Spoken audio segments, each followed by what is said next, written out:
오늘 우리는 포도원 이야기라는 제목으로 말씀을 듣겠습니다.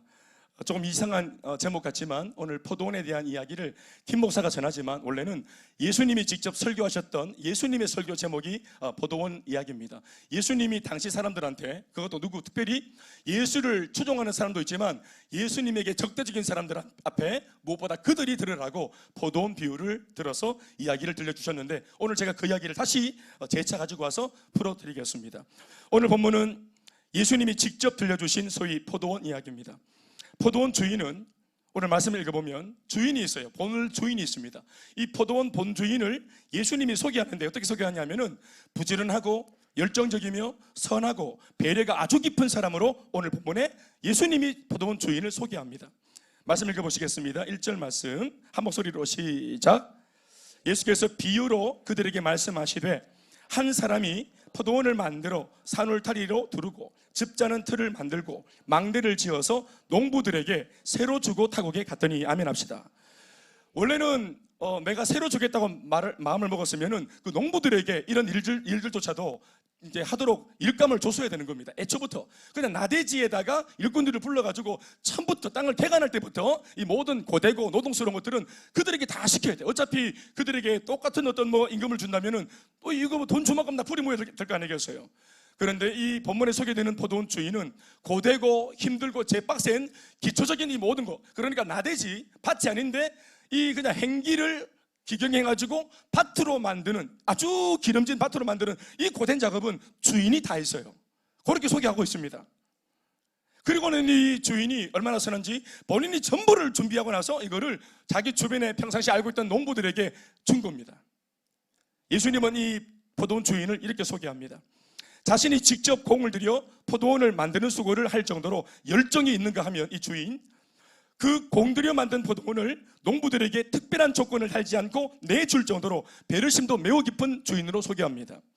물론 새로 주고 갔다고 하는 이런 대목도 들어있습니다. 약관에 그냥 준 거 아니고 분명히 새로 줬다. 물론 새로 주고 갔기는 했지만 완전히 공짜는 아닌 것 같지만, 그러나 오늘의 이 포도원이 있기까지 아무것도 한 것이 없는 농부들 입장에서는 이 주인으로부터 거의 공짜로 거저받은 것이나 똑같은 것입니다. 공감이 가시면 아멘 하십시오. 하지만 농부들은 자신이 거의 거저받은 이 포도원이 본주인으로부터 새로 받은 것임을 명심해야 합니다. 오늘 본문에 읽어보십시오. 한번 1절 더. 제일 중요한 것은 새로 주고, 요겁니다. 자, 시작. 예수께서 비유로 말씀하시는데 한 사람, 이게 주인입니다. 한 사람이, 시작,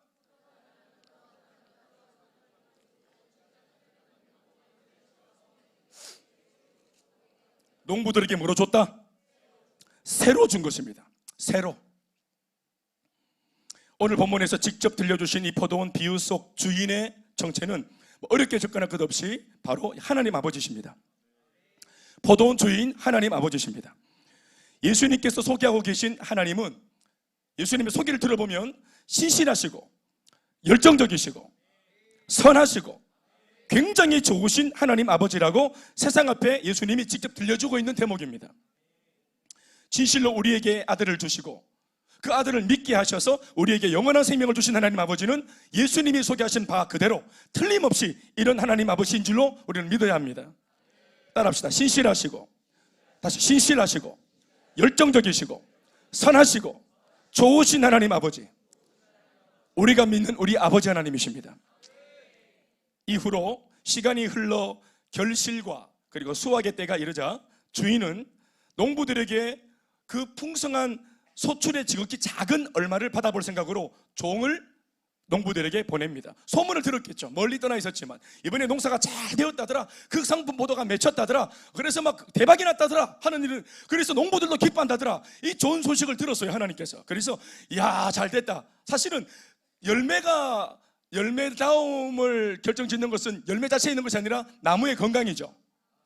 나무의 건강은 어디에 달렸습니까? 토질이 달렸죠. 토질. 그렇죠. 그런데 이 토질을 좋게 만드는 작업은 원래 누가 한 것입니까? 주인이 한 겁니다. 아멘, 아멘. 몹쓸 땅을 준 거 아니죠. 이런 고약한 주인 아닙니다. 좋은 땅을 마냥 듬뿍 그냥 막 그냥 또 뭡니까 그 저 사료가 또 붓고 또 뭡니까 또 그 뭡니까 땅 좋게 만드는 그 뭐 거름 이런 거 막 해가지고 원래는 안 거름진 땅을 거름지게 만들어서 비옥하게 만들어서 나무를 심은 족족 되도록. 아멘. 그러니까 절로 열매는 맺히는 거 아니겠어요? 열매가 잘 맺힐 수밖에 없는 거예요. 그러니까 주인이 들었지만 이 좋은 소식은, 이 뉴스는 어떤 면에서는 예상이 되었던 겁니다. 이 본주인은 다 알고 있었던 거예요. 그래서 어떤 면에서 본주인은 이 밭을 줄 때부터 농부들이 처음에는 나무를 심고 애를 먹지만 반드시 추수 때에 엄청난 수확물을 거두는 바람에 너희들의 수고가 기쁨으로 바뀔 거다. 너희들 정말로 좋아질 거다. 기쁠 거다. 행복할 거다. 이걸 이미 주인이 예상하고 있었어요. 그 말은 애초에 포도원을 줄 때 주인의 의도가 뭐냐면은 너희들 기쁘라고 준 겁니다. 고생하라고 준 것이 아니라 누리고 기쁘라고 준 겁니다. 과정은 고되겠지만 농부들의 기쁨은 결국 어디서 보상받는 것입니까? 내가 수고하고 있을 만큼의 소출이 나왔을 때, 그때 한 해 동안 눈물을 냈던 거, 땀을 냈던 거 다 보상받는 거죠. 아멘, 아멘. 그거를 누리라고. 그 기쁨은 너희들이 누리라고. 준비는 내가 했지만 기쁨은 네가 누리라고. 아멘, 아멘. 어제 우리 결혼한 커플 어제 결혼하고 기뻤죠? 그리고 부모님들도 좋으셨죠? 교회 하나가 영적으로 건재하고 채워져 있으면 그 아름드리 큰 교회라고 하는 나무에 수많은 가지에 수많은 날아가는 동물들이 다 들어오고 또 밑에 들짐승들이 다 들어와서 열매를 따먹고 그늘에서 쉼을 얻고 그 나무의 모든 좋은 것들을 그 주변의 모든 생물들이 누리는 것입니다. 한 나무가 건재하면, 한 공동체가 건재하면, 이 교회가 건재하면 그 공동체에 속한 모든 사람들은 과정은 고되겠지만 함께 기도하고 그 교회에서 예배드리고 사역하고 그러면서 일어나는 열매들은, 그 열매의 기쁨은 우리들의 몫입니다. 교회를 처음 개척할 때부터 이 기쁨은 하나님께서 여러분들의 몫으로 두신 것입니다. 잘 될 수밖에 없는 하나님의 섭리가 있습니다. 그래서 이 소식을 들은 주인이 자기 종을 다시 원래 포도원에 보내가지고 농부를 만나가지고 그 증거들을 눈으로 직접 목도하고, 아 진짜구나. 그리고 이 증거로서 이 농부들한테 포도원 소출, 이 많은 포도원 소출, 어마어마한 포도원 소출 중에 지극히 작은 얼마를 받아다가 가지고 오는 것이 미션이었어요. 그래서 얼마를 받아볼 생각으로 종을 농부에게 보냅니다. 왜냐하면 새로 준 것이기 때문입니다. 오해하지 말아야 될 것은 이 얼마라는 단위는 그들이 거둬들인 풍성한 수확물에 비하면 아예 없는 것과 같은 겁니다. 엄청난 수확물 중에 얼마. 성경도 말하기를 얼마라 안 합니까? 2절 말씀 읽어보시겠습니다. 때가 이름에 농부들에게 포도원 소출 얼마를 받으려고 한 종을 보냈다. 주인이 한 종을 보냈어요. 여러분, 한 종이 가가지고 포도원 소출 그 많은 포도 중에서 얼마를 더 가져오겠어요? 지금처럼 주소 적어가지고 택배를 붙이겠어 이러면은 싸그리 다 가져올 수도 있겠지만, 직접 자기 발로 걸어간 물리적으로 얘가 가져온 데를 얼마나 가져오겠노? 포도를 얼마나 가져오겠노? 도대체 가져가 봤댔자. 그러니 자기들이 거두어들인 엄청난 수확물에 비하면 주인이 원하는 요 포도원의 내용은 표현하기를 얼마에 지나는 겁니다. 표현 자체가 이미 따라합시다. 얼마. 포도원 소출의 얼마를 받으려고 하는 이 본주인의 의도가 무엇인지 우리는 알 필요가 있습니다. 굳이 그 포도원 소출의 얼마, 그거는 얼마 돼도 안 하는 걸 차라리 안 받으면 안 되나? 종이 갔다가 보고 눈으로 보고 와서 보고 하면 되는 거지. 마이 열렸습니다 하면 되는 건데, 이거를 또 거기서 또 직접 종이 포도원 소출 얼마를 또 들고 오라고 또 주인은 또 그렇게 시키 샀네. 포도 좋아합니까? 이 주인 포도 집착합니까? 여기서 제가 말하고 싶은 것이 뭐냐면은 얼마를 요구하는, 종을 보내면서까지 가져오라는 포도원 소출 얼마를 요구하는 이 본주인의 의도, 따라합시다. 본주인의 의도. 다시 대답하세요. 본주인의 의도. 이것을 여러분 오늘 말씀을 듣는 우리들은 알 필요가 있습니다. 제가 생각할 때는 아마도 오늘 본문에서 가장 중요한 이 말씀 전체의 핵심 중에 핵심이 뭐냐면 바로 이거지 싶습니다. 본주인의 의도. 농부들에게 종을 보내가지고 포도원 소출의 얼마를 가지고 와라 라고 그 소출 얼마를 요구하시는 본주인의 의도. 심지어 예수님께서 오늘 이 비유를 통해 들려주시는 목적과 강조점 역시도 이 부분이라고 저는 봅니다. 포도원 소출의 얼마를 받고자 하신 본주인의 의도. 결국은 얼마를 요구하는 본주인의 의도를 오해했기 때문에, 이걸 잘못 이해했기 때문에 2절 다음으로 이어지는 이야기는 비극적인 사건으로 이 포도원 이야기가 전개되고 마는 것입니다. 결론 같은 이야기지만 본주인이 소출의 얼마를 요구하신 까닭은 농부들한테서 수확물을 빼앗겠다는 속셈이 아니라, 아멘, 그들에게 다 주되, 원래도 줬잖아요. 다 주되 본주인이 누구인지는 알아달라는 마음에서 얼마를 구한 것입니다. 아시겠습니까? 내가 있다는 것을 알아라, 얘들아. 본주인이 있다는 사실을 알아라. 아멘, 아멘. 왜냐하면 여러분, 처음에는 받았을 때 감사했겠죠. 처음 포도원을 받았을 때 감사했을 겁니다. 본주인이 게다가 또 가까이서 감시하는 것이 아니고 떠난대요. 게다가 CCTV도 안 단대요. 마음껏 해보래요. 전권을 맡겨줘서요. 신나는 거죠, 농부들한테는. 이때까지 남의 집에서 소작농인 하다가 하루 품삯 받으면서 일하다가 일용직 노가다 했는데 이 전체를 한번 해보라고 다 주시니까 이건 엄청난 기회잖아요. 안 그렇습니까? 어떤 면에서는 마치 너희들 것처럼 해봐라, 너희 것인 것처럼 마음껏 한번 해봐라. 아멘. 굉장한 것이죠. 그리고 주인은 일부러 떠나줬는지 몰라요. 떠났어요. 그리고 처음에는 감사하는 마음으로, 참 주인 감사하다, 그죠? 정신이 나갔든지 감사하든지 둘 중에 한 명이다 이러면서 자기도 열심히 했어. 일주일 동안 하고 한 달 하고 할 때마다 주인에게 감사해. 주인에게 고마워. 야, 해보니까 더 신나네. 매일매일 일을 하지만 내일 어디로 팔려가야 될지 모르는 이런 일용직 사람한테는 참 하루하루가 일을 해도 불안한데 고용이 되어서, 고정적으로 고용이 되어서 내일 아침 일어나서 마음 편하게 밥 먹고 출근할 곳이 생겼어. 열심히 일할 직장이 생겼어. 아침에 일어나서 굿모닝 할 내 배우자가 옆에, 오늘 눈이 뜨니까 옆에 있지, 김병준 전도사. 새로 주고 간 거다, 주님이. 감사해. 매일매일이 평생이 오늘 첫날만 같아라. 아멘이 없노? 그렇게 했어요. 우리 교육자들도 마찬가지거든요. 교회마다 왜 새해가 되면은 교육자들이 교회를 옮기죠. 또 새로 부서를 맡기도 합니다. 그러면 새로 교회에 들어가거나 새로 부임해서 어떤 직장, 어떤 부서를 맡으면 여기에 컨벤션 효과라는 게 있어요. 이 사역자가 능력이 있든 없든, 굉장하든 안 굉장하든 새로 부임한 교회 인사받고 기대치를 받고 그러면서 무대에 서게 되면은 자기 능력에 숨어있는 것까지 다 끌어내가지고 그냥 엄청나게 사역을 한단 말입니다. 진짜든 가짜든 쇼든 뭐든. 교회는 그런 것들을 어떤 면에서는 유익을 받으니까 교회는 손해보는 게 없죠. 그래서 어떤 교회는 한 1년 정도 이 교육자가 막 싹가 빠지고 나면은 미친 다 떨어져. 알고 보니까 아마추어입니다. 아마추어라도 1년은 가요. 그래서 또 다음에 또 나가시고 또 새로운 교육자를 들이면 또 이 친구도 마찬가지로 1년은 감사하니까 막 한단 말입니다. 오래 안 가지만, 감사가 그 신선도가 오래는 안 가지만. 결혼 생활은 1년 갑니까? 된장찌개 한 2개월 끓입니까? 네, 할렐루야. 아예 태어났습니다. 사랑스러운 하나님 주신 법이죠. 법의 집사. 눈에 넣어도 안 아프고. 우리는 그래서 아이들은 자꾸 눈에 넣으려 해요. 표현 자체가 눈에 넣어도 안 아픈 아이. 눈이 우리가 되게 예민한 거. 눈에 넣으면 다 아픈데 아는 눈에 넣어도 안 아파. 난 아프던데. 우리 둘째 담비 이렇게 제가 어릴 때 안아가지고 우쭈쭈 하다가 제 생애 처음으로 코피가 났어. 쌍코피가. 애가 하다가 콧구멍 찔러가지고 양쪽 콧구멍을 정확하게 조준해서 찔러갖고 쌍코피가 터졌어. 내가 옛날에 다툼을 해도 골목에서 애들이랑 싸워도 코피가 나본 적이 없어. 나는 코피 하나만 지는 거니까 코는 피가 안 나는 기라. 코가 피가 나도 맛이 부어. 나오면 흐르면 안 돼. 그런데 찔러보게 나오거든. 그래, 눈에 넣어도 안 아프고 코를 찔러도 안 아픈 내 새끼. 그런데 이게 얼마 값입니까? 우리 뭐라 부릅니까? 애물단지. 이래 부르지 않아요. 얼마 값입니까? 믿음직한 내 남편, 이거 얼마 값입니까? 그래요. 우리 남편이 우리 한번 저 2도 받건 3도 받건 나를 보호해 줄 것 같은 저 알통이 얼마나 좋아. 얼마 값입니까? 나중에는 그 알통이 지가 찡겨가지고 죽으려고.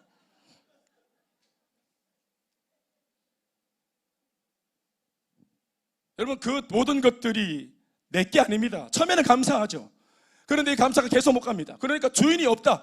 나도 했지. 내 고생, 내 열심, 내 수고가 날이 갈수록 더해지면 이거 받은 것에 대한 감사는 사라지고 나도 좀 했지. 나도 고생했지. 뭐래? 그래, 포도원 그저 받아서 감사하지만 포도원에서 몇몇 개까지 수고는 내가 했지. 그러면서 주인을 잊어먹는 거예요. 나중에 수확물이 덩그러니 턱 나타났을 때는 주인은 아예 기억도 안 나요.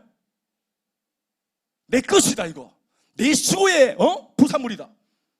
내 인생을 갈아 넣었다 여기에. 그렇게 되는 겁니다. 그래서 주인이 그때 때가 이러자 종을 보내서 포도원의 소출 얼마를 요구할 때, 그때 얼마를 요구하는 종을 딱 봤을 때 이 노예들은, 이 동부들은 뭐가 떠올랐어야 돼요? 주인이 떠올라야죠. 본 주인이 떠올라야죠. 잠시 잊었더라도 종을 보면은, 메시지를 들으면은 주인이 떠올라야죠. 이게 떠올라야 사는 겁니다. 이게 떠올라야 복을 받는 거예요. 안 되는 사람은 떠올리지 못합니다.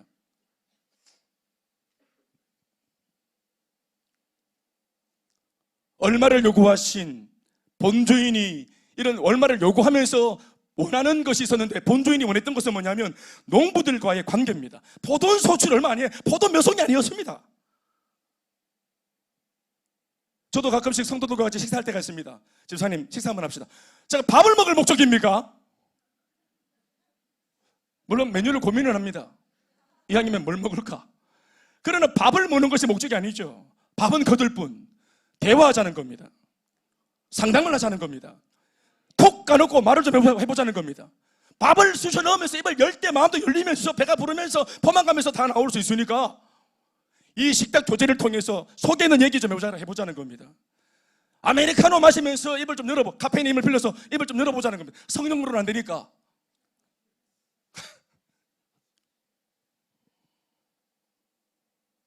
얼마를 요구하신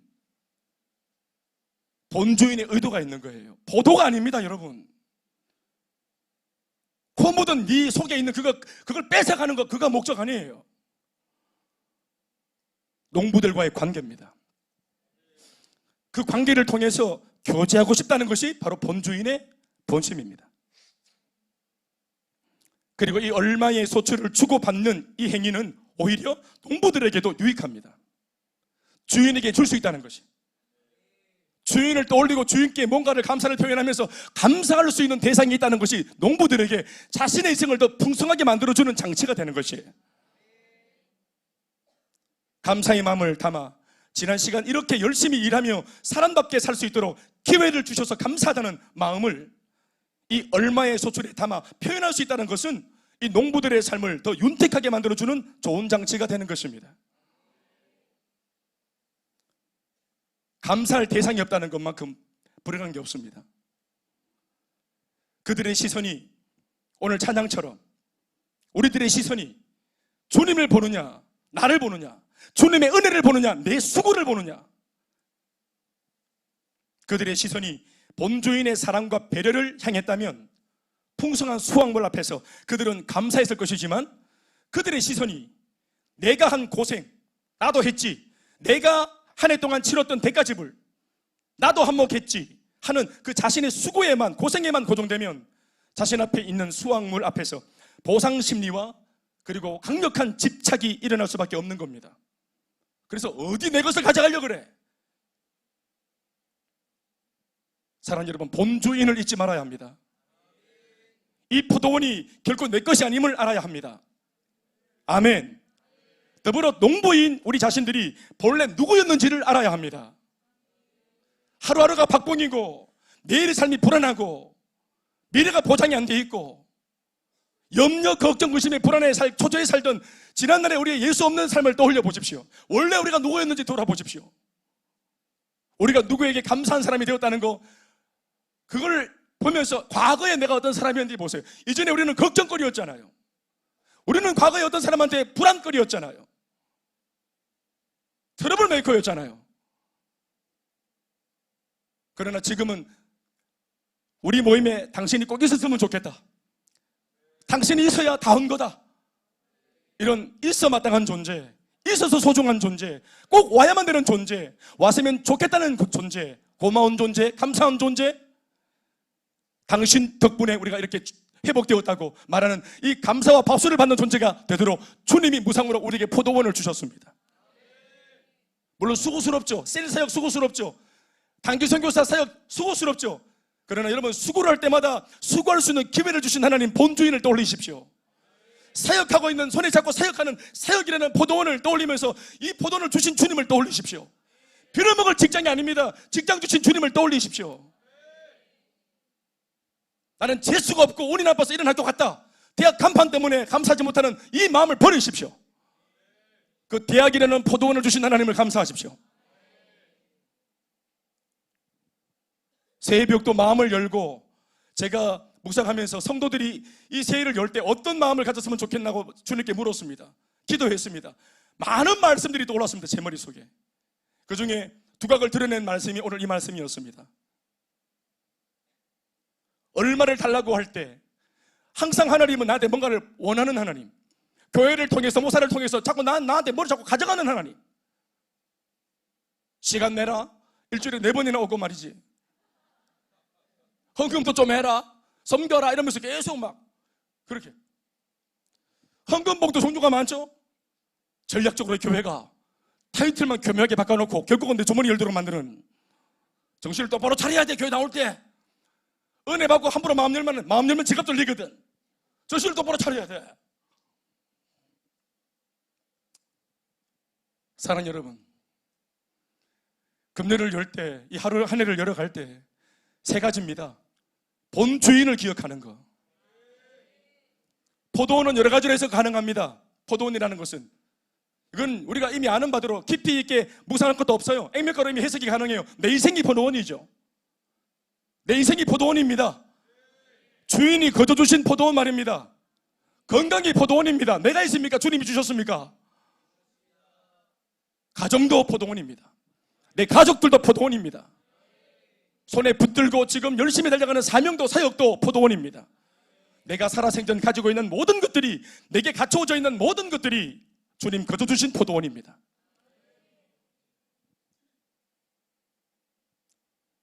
요즘 우리 신생아들이 많이 태어나고 있습니다. 여러분, 포도원입니다. 우리가 갖고 왔습니까? 물론 열 대 동안 내가 힘줘서 키아가 나왔죠. 내게 아닙니다. 새로 주신 겁니다. 맡기신 겁니다. 선물로 주신 겁니다. 진짜 내 거 아닙니다. 진짜처럼 주신 것이지. 본 주인이 위에 계십니다. 그리고 마지막, 내가 누군지를 아는 거. 본 주인을 알고, 포도원을 알고, 포도원 주인을 알고, 포도원의 가치를 알고, 또 원래 내가 누구였는지를 아는 거. 이 3가지를 알고 저는 이 한 해를 출발했으면 참 좋겠다 하는 것이 솔직히 다리 목사의 마음이었습니다. 이거 없으면 불평합니다. 이거 없기 때문에 우리 삶에 비극적인 이야기가 전개되는 거예요. 찢고 뽑고 싸우고, 은혜를 모르니까 변망도 개지고 건조해지고 사람이 원망하고 불평하는 거예요. 원래 내가 누군지 모르기 때문에 옆에 사람을 공격하는 거예요.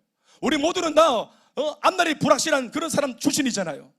너나 나나 우리 모두는 다 주의 은혜로 이 자리에 있는 거 아닙니까? 열등할 것도 없고 불필요하게 우월할 것도 없어요. 본주인을 잊지 마십시오. 포도원이 결코 내 것이 아님을 아십시오. 우리 자신이 누군지를 아십시오. 본주인의 은혜를 알고 동시에 자신들의 위치를 깨닫고 농사일을 할 때, 이걸 알고 농사일을 할 때 더 열심히 또 감사한 마음으로 그 포도원 일을 할 수 있는 거예요. 그리고 그렇게 하는 과정 속에서 농부 자신들의 성장과 변화도 일어나는 것입니다. 수확만 잘하는 게 아니고 기능인이 되는 게 아니라, 일만 잘하는 게 아니라 내면의 사람도 변화가 일어나는 거예요. 주인이 요구했던 포도원 소출의 얼마는 사실 주인을 위한 것이 아니라, 이제 아시겠죠? 농부들을 위한 주인의 또 다른 배려였던 것입니다. 또 모르죠? 이 얼마에다 감사와 진심마저 담아 본 주인에게 진한 감동을 전해드리고 나면 이 주인이 이들의 태도와 됨됨이를 확인한 이후에 이 포도원을 진짜로 줄지 또 모를 일이죠. 저는 개인적으로 이런 전기가 가능하다고 봅니다. 왜 달라고 했을까? 뭔가 확인하고 싶은 거 있다. 됨됨이와 태도, 이게 확인되어지면 우리에게 주십니다. 넘겨주시는 거예요. 인턴으로 보낸 1년입니다 사실은. 그런데 태도와 됨됨이가 진짜, 자기가 진짜 막 겸손하고 열정적이고 막 이런 됨됨이와 태도가 확인되었어. 아멘 아멘. 그러면 주인이 어차피 자기는 떠나 있는 신세이기 때문에 이거 네가 가져라 할 수 있는 겁니다. 아멘이십니까? 왜냐하면 선물도 받고, 선물을 받은 그 사람들의 됨됨이도 변질되면 안 되는 거야. 대부분 그런데 성도들이 왜 은혜를 못 받냐면은, 은혜를 받기 전에는 참 좋은 사람인데 은혜 받아서 물질을 가지고 집에 좀 풀리고 먹고 살만해지면 사람이 변질돼 버려요. 기도하던 사람이 기도를 멈추고 예배를 무시하고 교회 질서를 무시하고 벌써 태도와 자세가 달라져요. 기름이 들어가요. 목에 힘이 들어간다고요. 하나님은 축복을 주고도 사람을 잃지 않길 원하세요. 그런데 지난 세월을 보면 교회사를 보거나 교회 성경을 읽어보면 축복을 주고 그 좋은 사람과 일꾼들을 많이 잃어버린 경험이 주님 많으세요. 오히려 복을 못 받았을 때 그는 정말로 기도하는 사람이었는데 복을 받고 팔자가 펴니까 교만해지고 방제해진 경우가 얼마나 많나요? 그래서 이런 많은 경험을 통해 주님은 이미 인간을 알아요. 사람을 알아요. 그래서 하나님은 우리를 위해서라도 우리 위한 안정장치로라도 이 선물을 받고서도 댐댐이의 태도가 확실한 사람 되길 바라시는 겁니다.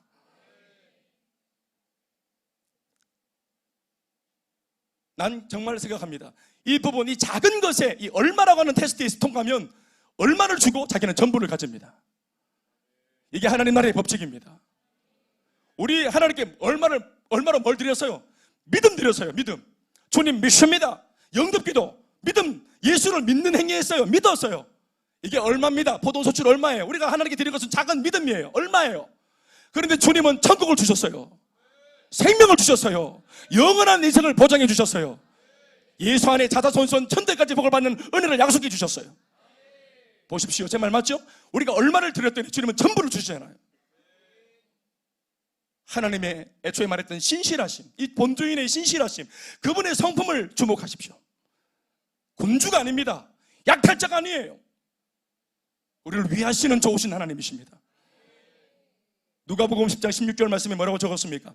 지극히 작은 것에 충성된 자, 얼마라는 이 테스트를 통과하는 자는 큰 것에도 충성될 수 있고, 지극히 작은 것에 불의한 자는 결국은 큰 것에도 불의하기 때문에 큰 것에 불의하지 않도록, 큰 사고 치지 않도록 아예 일을 안 주는 거예요.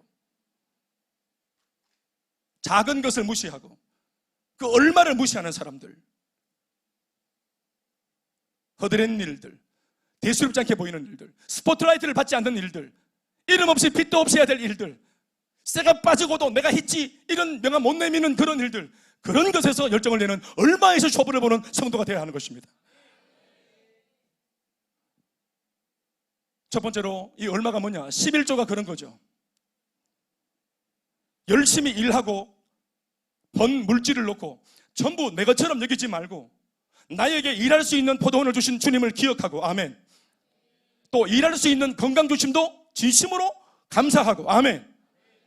이 모든 것의 공을 주님께 돌리기 위해서 소출의 일부를 기꺼운 마음으로 드릴 수 있는 성도, 작은 것을 통과하는 성도, 그래서 큰 것 받을 수 있는 자격에 확증을 받는 성도, 우리가 만일 진심을 담아 진실되게 그 얼마를 드린다면 주님은 그 얼마를 마치 전부 받으신 것처럼, 전부인 것처럼 그렇게 받으실 것이고, 그 포도원에서 이 사람은 이전보다 더 큰 보람을 누리며 사는 혜택을 입게 될 것입니다. 또 일주일에 한 번 주님 앞에 떼어드리는 이 주일 예배 성수가 바로 그 얼마입니다. 일주일을 다 내 것처럼 사용했다면 이 주일 하루는, 이 시간만큼은 얼마로 주님께 오롯이 드려야 합니다. 주일에 예배를 드리는 것을 놓고 계산하거나 인색한 태도를 가진다면 그것은 인생 전부를 거저받은 우리의 태도가 아닐 것입니다. 주인에게 드릴 이 얼마라는 감사의 선물 보따리에 우리가 꾹꾹 눌러 담아야 할 것은 우리의 시간, 우리의 물질, 우리의 몸, 우리의 열정, 우리의 관심일 것입니다. 이걸 주인한테 가져가는 종의 손에다가 꾹꾹 담아서 전해달라고, 주인에게 우리 마음을 전해달라고, 우리가 얼마나 정말 감사하는지, 우리가 얼마나 기뻐하고 있는지, 우리가 얼마나 감격해하는지, 이게 우리 하나님에 대한 우리의 태도와 자세일 겁니다. 이게 신앙생활입니다. 뭘 드려도 인색하게, 그냥 빳빳하게 편집해 흥금 넣으면 되는데 이걸 떠나보내기 싫어서 꾸겨가지고 주는 사람들, 손가락 지문으로 동그라미 숫자 세는 사람들, 이거 10,000원짜리인데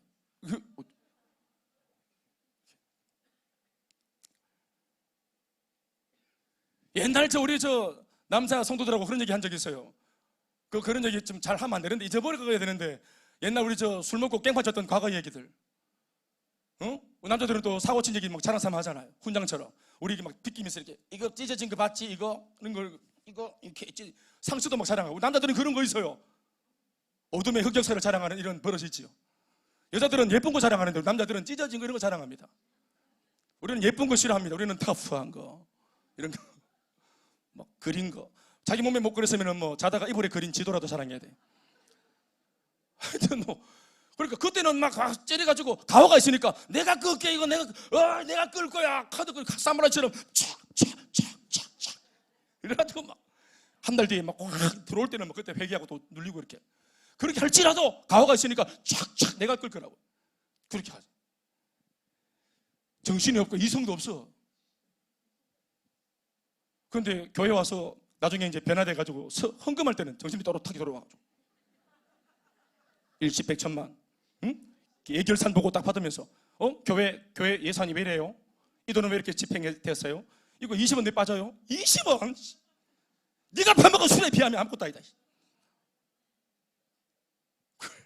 하나님께 들을 때는 와 이렇게 인색하고 정신이 또렷하게 들어오노? 정신이 좀 나갈 수 없을까? 실수로 하나 더 또라미 하나 더 넣어가지고 헌금해보고 이렇게 얼마나 정신이 반듯 또렷한지 이렇게.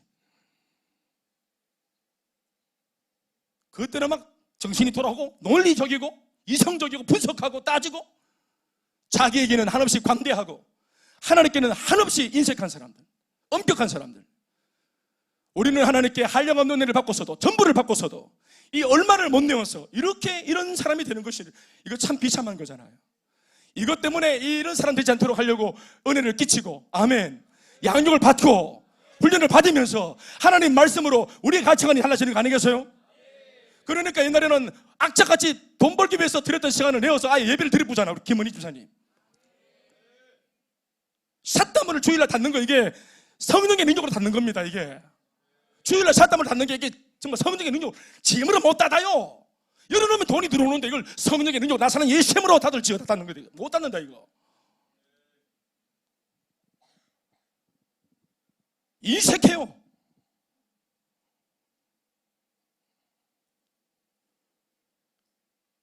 이 모든 것을 어떻게 우리가 들을 수 있습니까? 이 모든 것의 본주인이 하나님이라는 것을 우리가 알기 때문입니다. 그런데 농부들은 소출이라는 물질과 소유의 눈이 멀어 주인이 요구하는 얼마도 아깝다고 여겼던 거예요. 많이 가진 부자 같은데 밴댕이 속을 딱 찢죠? 거지예요. 사는 모습을 형태를 보면 부자인데 말을 해보고 어떤 것을 선택하고 결정짓고 신앙으로 결정짓고 사는 거 보면은 거지. 주인의 의도를 완전히 곡해한 거죠. 그러니 그 얼마를 요구하는 주인이 야속하게 여겨지고 자신의 것을 빼앗아가는 것으로 착각을 하게 되는 것입니다. 생각해보면 소출의 전부가 주인의 것이 맞고 또 그렇기 때문에 오히려 자신들이 품삯으로 얼마를 오히려 받아야 돼요. 얼마는 자기가 드리는 게 아니라 자기가 주인으로부터 얼마를 받아야 되는 입장에서 원래 지가 받아야 되는 거였어요. 근데 그걸 몰라요. 지가 받은 은혜가 얼마나 큰지를 몰라요. 내 놓을 것만 생각해요. 아니요, 받은 것을 생각하셔야죠. 11조요? 10의 9를 가지고 있는 것을 기억하셔야죠. 인간의 교만과 무지가 여기에 있습니다. 하나님을 기억하십시오. 원래 내가 누구였는지를 기억하십시오. 오늘의 내 것이라 부르고 있는 것들이 원래 누구의 것이었는지를 기억하십시오. 이것들을 기억하게 하시려고 얼마를 요구하시는 겁니다. 이걸 떠올리게 하시려고 얼마를 요구하시는 거예요. 그분은 부유한 분이시기 때문에 우리의 얼마가 필요 없는 분이신데 아멘? 우리를 위해서 달라고 하시는 겁니다. 드릴 수 있는 그 사람이 바로 전부를 가질 자격이 있는 사람이에요. 못 드리고 인색하니 오늘도 거짓골을 못 면하는 것입니다. 결국 농부들은 작당을 해서 주인이 보낸 종을 학대하고 심지어 죽이면서 빈손으로 돌아가게 하거나 죽여버립니다. 이건 불순종 정도가 아니라 배은망덕입니다. 그러나 은혜 중에 은혜요, 복음 중에 복음이 뭔가 하면 이런 악한 농부들에게 이미 검증이 되었어. 증명되어서 악하다고. 그럼 쓸어버리면 되는데 이 악한 행위를 하는 이미 증명된 악한 농부들에게 이 주인은 끊임없이 종들을 반복적으로 보낸다는 사실입니다. 3절에서 4절 말씀입니다. 읽어보죠. 시작. 다 같이 시작.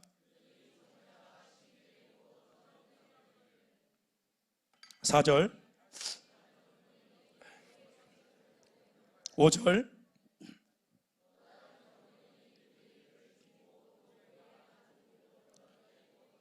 공통된 단어가 뭘까요? 3, 4, 5절에 보냈다는 말입니다.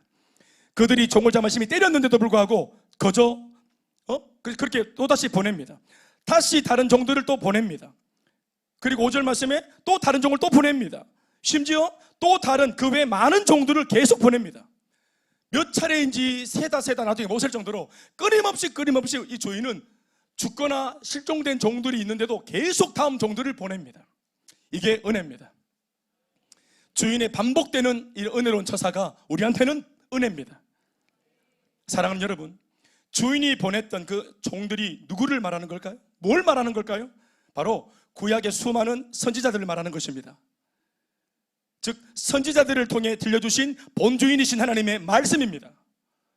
못 알아먹는 백성들한테 하나님께서 끊임없이 말씀의 사자를 세워서, 선지자를 세워서, 시대마다 세워서 시대의 불꽃으로 삼으셔서 말씀을 그들에게 들려주고, 이 말씀을 들은, 메시지를 받은, 명령을 받은 이 종들은 또다시 사람들한테 찾아와서 본주인의 의도를 끊임없이 얘기했습니다. 주님께로 돌아오라고, 이 믿음을 고백하면서 돌아오라고, 너 인생 전부의 얼마인 이 삶을 주님께 드리면서 돌아오라고. 아멘, 아멘. 말씀이 바로 주인이 보내신 종입니다. 또 영적인 의미를 더 부여하자면 농부들이 학대한 이 종들은 바로 성령의 감동입니다. 여러분, 말씀을 들으면 뭐가 생기죠? 성령의 감동이 생깁니다. 성령의 감동이 생겨요. 우리 마음속에 깨달음이 생깁니다. 그럼 깨달음이 생겼을 때 그 감동을 붙들고 순종하면 역사가 일어납니다. 그러나 성령의 감동이 분명히 일어났습니다. 원래 내 생각을 도전합니다. 말씀의 은혜가. 아멘. 교만하고 악독한 내 생각을 말씀의 은혜가 나에게 도전합니다. 그걸 던져버리라고. 세속적인 나한테 하나님의 은혜로운 말씀이 거룩하게 살라고 나를 붙듭니다. 터치합니다. 아멘, 아멘. 그 말씀을 감동으로 받았을 때 내 소욕을 꺾고 말씀의 감동을 붙들고 그 말씀 속에 나를 던지고 삶을 바꾸면 인생이 달라지는 것이. 그런데 이 말씀을 들어보면 이 말씀도 무시하고, 말씀을 들었을 때 오는 감동도 무시하고, 하나님의 말씀을 무시하고 학대하고 조롱하고 빈정거리고 나중에는 죽였다고 합니다. 말씀을 말살했다고 합니다.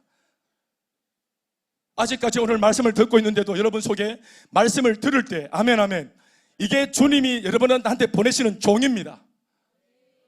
메시지가 종입니다. 말씀을 들을 때 여러분 마음속에 일어나는 감동들, 깨달음들이 바로 주님 보내시는 종입니다.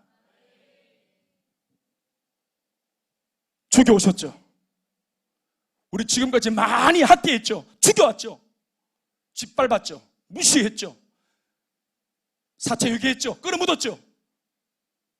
분명히 감동이 왔는데도 사랑하라고, 용서하라고, 회개하라고, 헌신하라고, 나나쯤이야 뭐 하면서 우리 무시해왔죠. 25년도 우리가 수많은 종들을 때리고 학대하고 묻었는지 모르겠습니다만, 사랑하는 여러분, 그럼에도 하나님은 이 해에 다시 말씀을 들려주고 계십니다. 다시 우리에게 감동을 주고 계십니다. 이게 은혜입니다. 주인이 보낸 종을 무시하니 결국에 주인은 그럼에도 농부들을 배려해서 자신의 아들을 보냅니다. 이 역시 농부들에게 경각심을 줘서 못된 짓을 못하게 하려고 하는 선한 의도가 그 배경입니다. 좋으신 주인입니다. 그런데 농부들은 이 아들마저도 죽이고는 마침내 이참에 아예 이 포도원 전부를 다 차지하겠다 하는 계략을 세우고 결국 주인이 보낸 아들을 죽입니다. 이 당시 여러분, 이 말을 하던 예수님은 살아계셨고 이 이야기를 직접 들려주고 계시는 거예요. 이 이야기 속에는 아들이 죽었어요. 이미 죽였다고 말을 했어요, 예수님이. 그런데 이렇게 죽임당한 아들이, 주인의 아들이 바로 이 말을 하고 있는 예수님 당신 자신이었습니다. 그리고 이 얘기를 듣고 있는 너희들이 머지않아 나를 그렇게 죽일 거라고 예수님이 예언하고 계시는 것입니다. 6절에서 8절 말씀 다 같이 읽어보시겠습니다. 시작. 이제 한 사람이 남았으니 곧 그가 사랑하는 아들이라. 최후로 이를 보내며 이르되 내 아들은 존대하리라 하였더니 하나님께서 얼마나 순진하신가 보십시오. 이렇게 많은 종들이 학대당하고 죽어 나자빠졌는데도 이 본주인은 얼마나 순진한지 보세요. 한두 번 당하면 우리는 그 꼴 안 나가죠. 이제 우리는 포기해버립니다. 고소해버리죠. 근데 하나님 아버지는 이렇게 끊임없이 모욕을 당해도 멈추지 않습니다. 멈추지 않으세요. 우리 위해서 이 수고를 멈추지 않습니다. 그래서 오늘 우리가 여기에 예수 믿고 앉아 있는 겁니다. 이 수구가 안 멈췄기 때문에. 7절, 그 농부들이 서로 말하되 이는 상속자니 자 죽이자, 그러면 그 유산이 우리 것이 되리라 하고, 8절 말씀, 이에 잡아 죽여 포도원 밖에 내 던졌느니라. 결국 참다 못한 주인이 농부를 진멸하고 그 포도원은 다른 사람한테 줘버렸다 하는 이 비극적인 결말로 오늘 예수님의 이 포도원 이야기는 끝을 맺습니다. 말씀을 보시겠습니까? 저 뒤에 있는 말씀 9절 말씀이죠. 시작.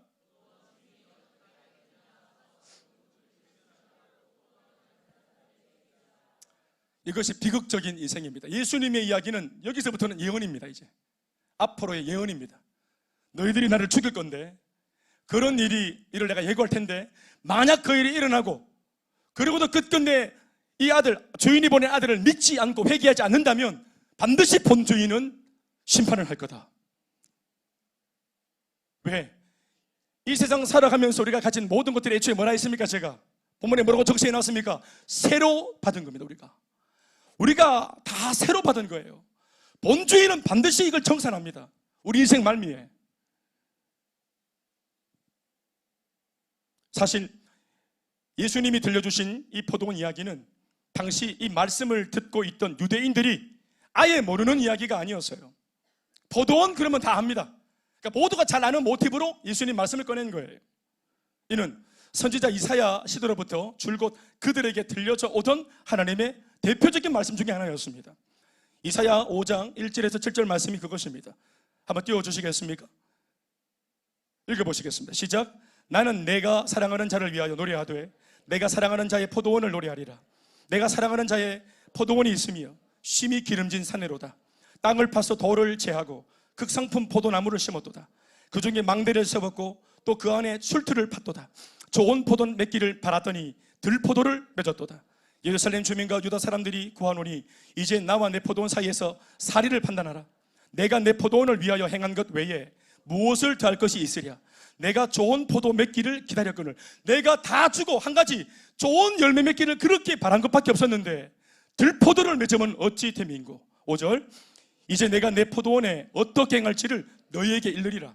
내가 이 울타리를 걷어 먹힘을 당하게 하며 그 담을 헐어 짓밟히게 할 것이요 내가 그것을 황폐하게 하리니 다시는 가지를 자름이나 북을 돋우지 못하여 찔레와 가시가 날 것이며 내가 또 구름에게 명하여 그 위에 비를 내리지 못하게 하리라 하여서 이 심판입니다.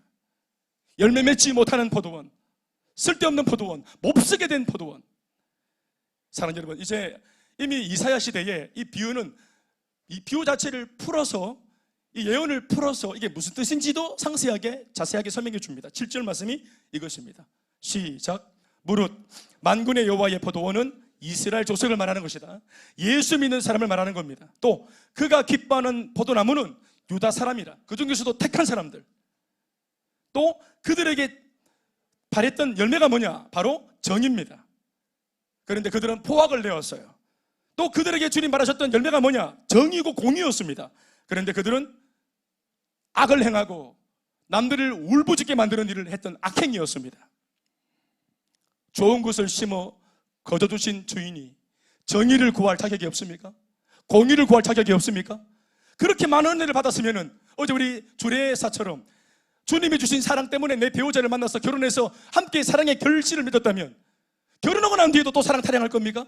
그때는 서로 좋은 일을 해야죠. 섬겨야죠. 나누어야죠. 그래서 존경스러운 남편과 아내가 되고 존경스러운 가정이 되어야죠. 말씀 뵙겠습니다. 더불어 이 비유 말미에 예수님은 이 말씀을 보태는 것을 잊지 않습니다. 10절과 11절 말씀을 예수님은 의도적으로 포도원 이야기의 결론 같은 다른 문맥으로 이야기를 이어가십니다. 11절 10절 시작. 너희가 성경에 건축자들이 버린 돌이 모퉁이의 머릿돌이 되었나니 이것은 주로 말미암아 된 것이요 우리 눈에 놀랍도다 함을 읽어보지 못하였느냐 하시니라. 고대에는 건축자가 집을 건축할 때 제일 먼저 하는 작업이 그 집의 중심을 잡는 머릿돌 세우기 작업이었습니다. 그런데 머릿돌의 가치를 모르는 서툰 건축가가 이 머릿돌을 무시하고 버린 것입니다. 그럼 집을 못 짓는 거예요. 그런데 이 어리숙한 미숙한 건축자가 교만하고 자식 기술을 믿는 바람에 이 머릿돌의 가치를 모르고 버린 거예요. 하나님의 말씀을 버리고 그 말씀이 주는 성령의 감동을 학대하고 결국엔 하나님이 보내신 예수님마저도 알아보지 못하고 죽여버린 이 무지한 죄인인 우리 모두를 두고 하신 말씀입니다. 그러나 인생의 최고의 건축가 되신 하나님께서는 인간들이 버린 그 머릿돌 예수 그리스도를 들어 다시 인생의 중심 머릿돌이 되게 만들어 주십니다. 이 중심되는 예수 중심이 없기 때문에 이때까지 우리 인생이 그렇게 복잡했던 거예요. 견고한 집이 못된 거예요. 돈으로만 지었더니, 열심으로만 지었고, 그냥 인정으로만 지어온 집이었기 때문에 당뇨가 나고 바람이 불 때마다 휘청거렸던 집이었어요. 그렇죠. 문제가 없었을 때는 괜찮은 집인 줄 알았는데 고난이 터질 때마다, 시련이 올 때마다 이 집은 위태로웠어요. 재수 없는 거 아니에요. 팔자가 살아온 것도 아니었습니다. 사주팔조명이 아니었어요. 뭐 때문입니까? 인생의 머릿돌 대신 예수를 버렸기 때문입니다. 견고한 집이 못됐기 때문입니다. 그러나 다시 먼지를 툴툴 털어 우리가 버린 예수가 무슨 짝에 쓸모가 있다며? 교회는 왜 가는지 모르겠어. 왜 이렇게 교회가 많은지 모르겠어. 예수쟁이들이 나를 왜 이렇게 괴롭히는지 모르겠어. 볼 때마다 교회 가자 그러고 왜 그런지 모르겠어. 이게 다 뭐예요? 이게 다 버린 겁니다. 이게 다 버리는 행동이에요. 그러나 짓밟힌 장미꽃처럼 널브러져 있는 십자가를 우리 하나님께서 다시 먼지를 털어내시고 기어이 또 다른 종의 손에 쥐어서 우리의 가슴에 이 십자가를 박으셨습니다. 우리 인생의 주인이신 하나님을 기억하십시오. 내가 가진 시간, 물질, 가정, 직장의 포도원에서 최선을 다하여 경영하고 애쓰되 이것을 주신 주님 앞에서 얼마를 드리는 의무와 책임을 다하십시오. 성수주일과 11조를 드리는 헌금의 생활과 또 교회 가는 건축의 이 모든 일들에 동참을 하시고 축제 예배와 새가족 모임과 아울리치와 단기 선교, 오늘 이런 이름의 다양한 그 얼마를 기꺼이 드릴 수 있는 성장하고 성숙한 본주인이 칭찬에 맞지 않는 그런 농부 우리 성도 되시기를 주의 이름으로 축원합니다. 주님의 이름으로 축복합니다. 영광의 박수 하시겠습니다.